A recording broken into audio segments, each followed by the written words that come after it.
Hello everyone and welcome to this video, which is in our Engine Snack series. I'm Grandmaster Matthew Sadler and we are taking a look at a lovely passage of play in the game between Leela 0 and Igel, TCEC Season 22 Division P. This is the type of position that Leela likes. Leela plays very well. Block centre, possibility to play on both wings and play over the whole board. White's got a couple of great squares on b5 and c6 for its pieces, really entrenched squares. But black is also not without counterplay. Bishop on a6, knight on d3. Black might be able to cause a little bit of problems with that. So White's first task is to absorb that potential counterplay and disruption, and then also try and work out where to expand. And Leela comes up with a very original and almost camouflage maneuver, I'd say, of doing this. So King H2 is the first move Leela plays. Knight b4, Queen b3, a little bit of disruption, and well, the Queen is brought to b3, and we can see that Black can either use d3 for its bishop or the knight, or in actual fact, it's got this nice idea of bringing the knight to c5, again hitting the Queen on b3. And that's what Igel did, played Queen b7, freeing d7 for the knight. Now, here Leela played the lovely prophylactic move, Rook g1. That rook is coming in the area of the kingside, so we're sort of seeing maybe some hints that we might expand on the kingside, maybe g4 to g5, maybe f4 to meet ef with gf, for example. Must be said that Stockfish came up with a different idea, also a very fine idea.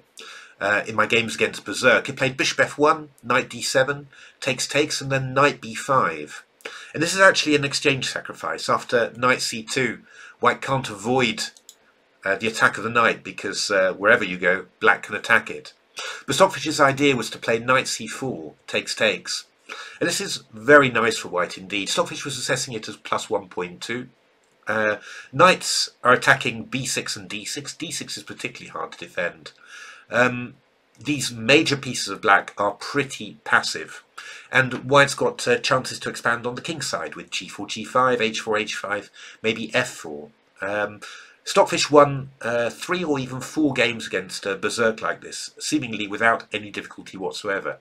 So a very interesting idea. What Leela plays is more, well, less extreme, I'd say.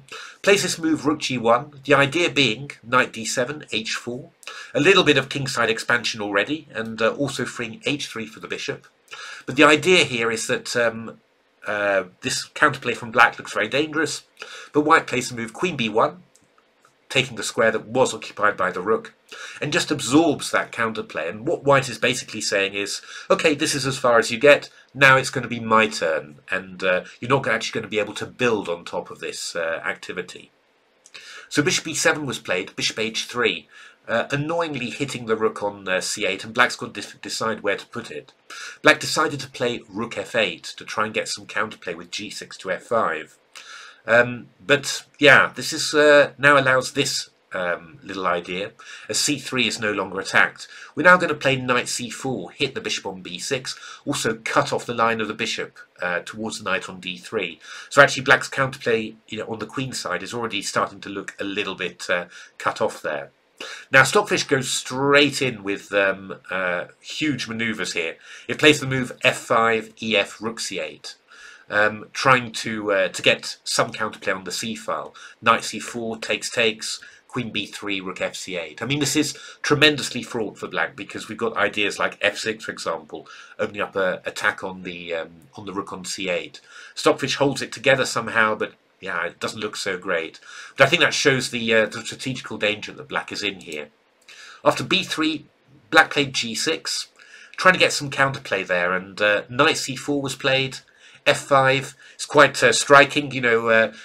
Black was attacking on the queen side before. White was sort of looking to expand on the king side.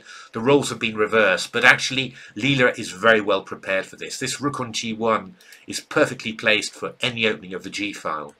And in the next few moves, Leela goes transfers its play over to the king side, now hitting the f5 pawn.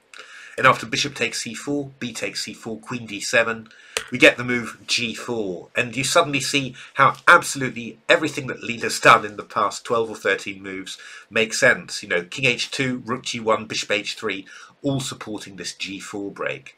I mean, it's absolutely beautiful strategy. And yeah, Igel played for the tactics with f takes g4, and here probably Leela started to go just a little bit wrong. When we're putting Stockfish and Berserk against each other, they were going for this line, which is rook f1, gh, queen h6, threatening mate, bishop f6, bishop takes b6, again threatening rook takes f6, and after bishop g7, queen e6, we were getting this ending. And this ending is extremely difficult for black.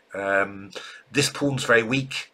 This pawn is a monster, so black's got to try and remove it. But after rook takes e6, bishop takes a5, knight c2, rook b1, we've got this very typical King's Indian structure, where this bishop is passive. I'm going to find it very hard to get into the game. We've got this weak pawn as well, and we've got the rook invading on the queen side and a huge passed a pawn.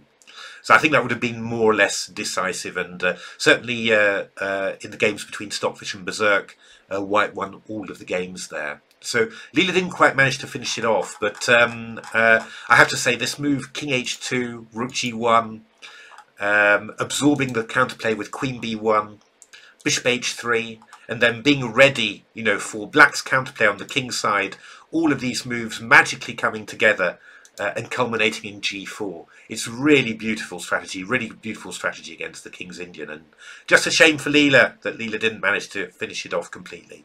Still, beautiful play.